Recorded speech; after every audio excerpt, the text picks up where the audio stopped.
नमस्कार, मैं तुषार वर्मा आपका मेरी चैनल में स्वागत करता हूँ।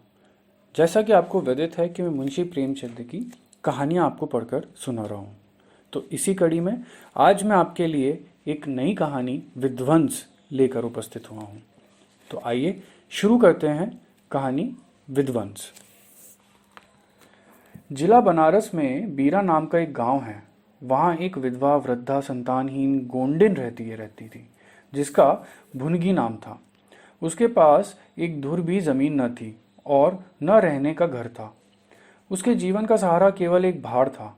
गांव के लोग प्रायः एक बेला चबेने या सत्तू पर निर्वाह करते ही हैं, इसलिए भुनगी के भाड़ पर नित्य भीड़ लगी रहती थी।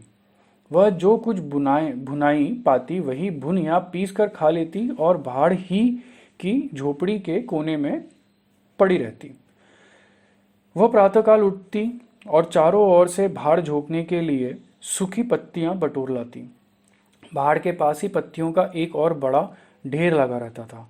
दोपहर के बाद उसका भाड़ जलता था, लेकिन जब एकादशी या पूर्णमासी के दिन प्रथानुसार भाड़ न चलता या गांव के जमींदार पंडित उद्यभान पांडे के दाने भूनने पड़ते, उस दिन उसे भूखे ही सोना पड़ता।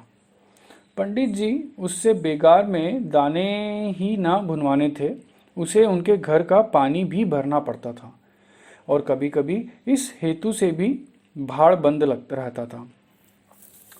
वो पंडित जी के गांव में रहती थी, इसलिए उन्हें उससे सभी प्रकार की बेगार लेने का पूरा अधिकार था। उसे अन्याय नहीं कहा जा सकता।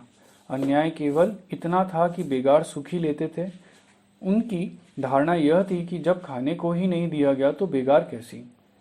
किसान को अधिकार है कि बैलों को दिन भर जोतने के बाद शाम को खूंटे से भूखा बांध दे। यदि वह ऐसा नहीं करता तो यह उसकी दयालुता नहीं, केवल अपनी हित चिंता है।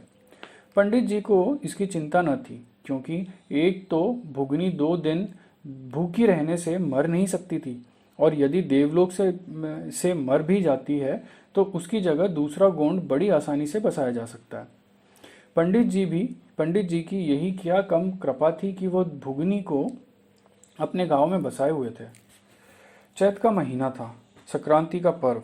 आज के दिन नए अन्न का सत्तू खाया और दान दिया जाता है। घरों में आग नहीं जलती।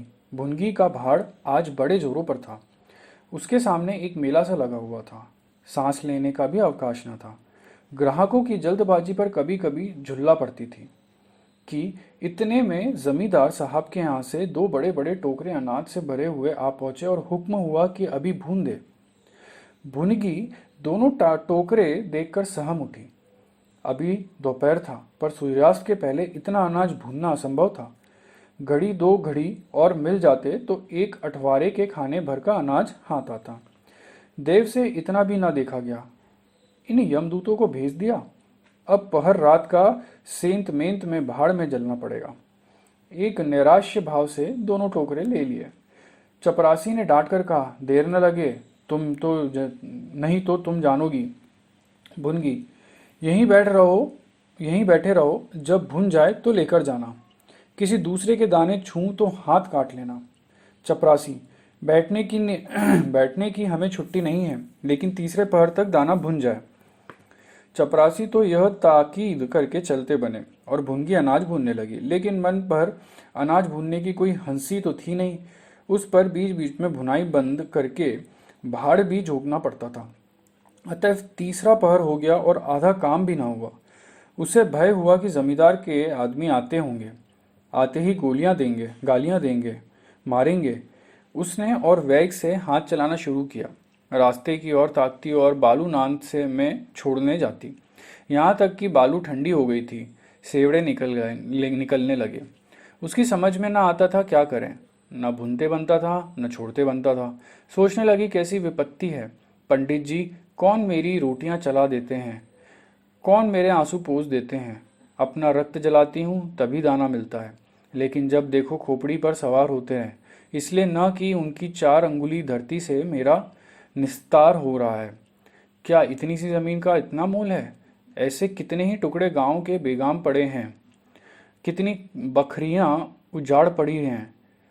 वहां तो कैमर नहीं उपस्थिति, फिर मुझी पर क्यों यह आठों पहर धौंस रहती है। कोई बात नहीं।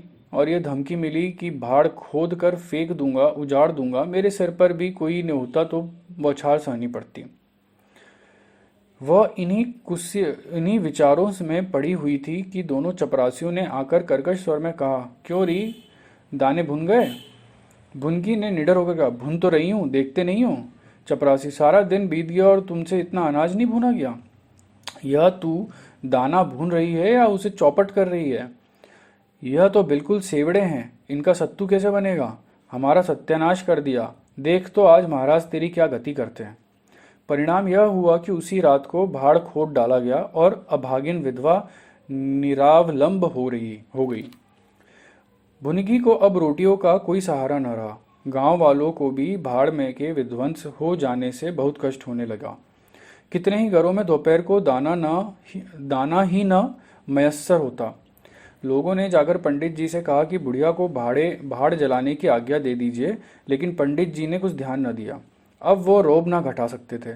बुढ़िया से उसके कुछ शुभचिंतकों ने अनुरोध किया कि जाकर कि दूसरे गांव में क्यों नहीं बस जाती, लेकिन उसका हृदय इस प्रस्ताव को स्वीकार न करता। इस गांव में उसने अपने अदिन के 50 वर्ष काटे थे। यहाँ एक एक पेड़ पत्तों से उसे प्रेम था। जीवन के सुख दुख इसी गांव में भोगे थे। अब अंतिम समय में वो कैसे त्याग दे, यह कल्पना ही उसे संकटमय जान पड़ती थी। दूसरे गांव के सुख में यहाँ का दुख भी प्यारा था। इस प्रकार एक पूरा महीना गुजर गया। प्रातःकाल था। पंडित उद्यबान अपने 2-3 चपरासियों को लिए लगान वसूलने के लिए जा रहे थे। कारिंदों पर उनको विश्वास न था। नजराने में, डांड बांध में, रसूम में वह किसी अन्य व्यक्ति को शरीक न करते थे। बुढ़िया के भाड़ की ओर ताका तो बदन में आग सी लग गई। उनका पुनरुद्धार हो रहा था। बुढ़िया बड़े वेग से उस पर मिट्टी के लोंदे रख रही थी। कदाचित उसने कुछ रात रहते ही काम में हाथ लगा दिया था और सूर्योदय होते ही समाप्त कर देना चाहती थी। उसे लेश मात्र की शंका भी न थी कि मैं जमींदार के विरुद्ध कोई काम कर रही हूँ। क्रोध इतना चिरजीवी हो सकता है, इसका समाधान भी उसके मन में न था। एक प्रतिभाशाली पुरुष किसी दान अबला में इतना कीना रख सकता था, उसे उसका ध्यान न था। वह स्वभावतः मानव चरित्र की को इससे कहीं ऊंचा समझती थी। लेकिन हाँ, हतभागिन, तूने धूप में ही बाल सफेद किए। सहसा उद्यबान ने गरज कर कहा, किसके हुक्म से। भुनगी ने हक्का पक्का कर देखा तो सामने जमींदार महोदय खड़े थे। उद्यबान ने फिर पूछा किसके हुक्म से बना रही हो। भुनगी डरते हुए बोली, सब लोग कहने लगे बना लो तो बना रही हूँ। उद्यबान ने, मैं अभी इसे फिर खुदवा डालूंगा। यह कहकर उसने भाड़ में एक ठोकर मारी। गीली मिट्टी सब कुछ लिए दिए बैठ गई। दूसरी ठोकर नांद पर चलाई, लेकिन बुढ़िया सामने आ गई और ठोकर उसकी कमर पर पड़ी। अब उसका क्रोध आया। कमर सहलाते हुए बोली, महाराज, तुम्हें आदमी का डर नहीं है तो भगवान का डर तो होना चाहिए। मुझे इस तरह उजाड़कर क्या पाओगे। क्या इस 4 उंगली धरती में सोना निकल जाएगा। मैं तुम्हारे ही भले की कहती हूँ, दीन की हाय मत लो। मेरी रोआ दुखी मत करो। उद्यबान, अब तो यहाँ फिर भाड़ ना बनाएगी। भुनगी, भाड़ ना बनाऊंगी तो खाऊंगी क्या। उद्यबान, तेरे पेट का हमने ठेका नहीं लिया है। भुनगी, टहल तो तुम्हारी करती हूँ, खाने कहाँ जाऊं। उद्यबान, गांव में रहोगी तो टहल करनी पड़ेगी। भुनगी, टहल तो तभी करूंगी जब भाड़ बनाऊंगी। गांव में रहने के नाते टहल नहीं कर सकती। उद्यबान, तो छोड़कर निकल जा। भुनगी, क्या छोड़कर निकल जाऊं। 12 साल खेत जोतने से असामी काश्तकार हो जाता है। मैं तो इस झोपड़े में बूढ़ी हो गई। मेरे सास ससुर और उनके बाप दादा इसी झोपड़े में रहे हैं। अब इसे यमराज को छोड़कर और कोई मुझसे नहीं लेके जा सकता। उद्यबान, अच्छा तो अब कानून भी बघारने लगी है। हाथ पैर पड़ती तो चाहे मैं रहने भी देता, लेकिन अब तुझे निकाल कर दम लूंगा चपरासियों से। अभी जाकर इसके पत्तियों के ढेर में आग लगा दो, देखे कैसे भाड़ बनता है। एक क्षण में हाहाकार मच गया। ज्वाला शिखर आकाश में बातें करने लगी। उसकी लपेटे किसी उन्मत्ती की भांति इधर उधर दौड़ने लगी। सारे गांव के लोग उस अग्नि परीक्षा पर्वत के चारों ओर जमा हो गए। बुनगी अपने पहाड़ के पास उदासीन भाव से खड़ी यह लंका दहन देखती रही। अकस्मात अकस्मात अकस्मात वो वेग से आकर उसी अग्निकुंड में कूद पड़ी। लोग चारों तरफ से दौड़े, लेकिन किसी की हिम्मत न पड़ी कि आग के मुंह में जाए। क्षण मात्र में उसका सूखा हुआ शरीर अग्नि में समाविष्ट हो गया। उसी दम पवन भी वेग से चलने लगी। लपटें पूरी दिशा की ओर दौड़ने लगी। पहाड़ के समीप ही किसानों की कई झोपड़ियां थी, वह सब उन्मत्त ज्वालाओं का ग्रास बन गई। इस भांति प्रोत्साहित होकर लपटे और आगे बढ़ी। सामने पंडित उद्यबान की बखार थी, उस पर झपटी। अब वो गांव में हलचल पड़ी।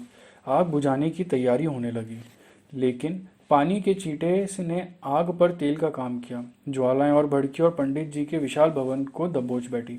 देखते ही देखते वो भवन उस नौका की भांति जो उन्मत्त तरंगों के बीच में झकोरे खा रही होती है, अग्नि सागर में विलीन हो गई। और वह क्रंदन ध्वनि जो उसके भस्मावेश में प्रस्फुटित होने लगती है, बुनगी के शोकमय विलाप से भी अधिक करुणाधारी थी। आपको मेरी कहानी कैसी लगी मुझे कमेंट करके ज़रूर बताएं, और अगर आपको मेरी कहानी पसंद आई हो तो इसे लाइक ज़रूर करें। अगली कहानी लेके फिर आपके समक्ष उपस्थित होऊंगा। तब तक के लिए धन्यवाद।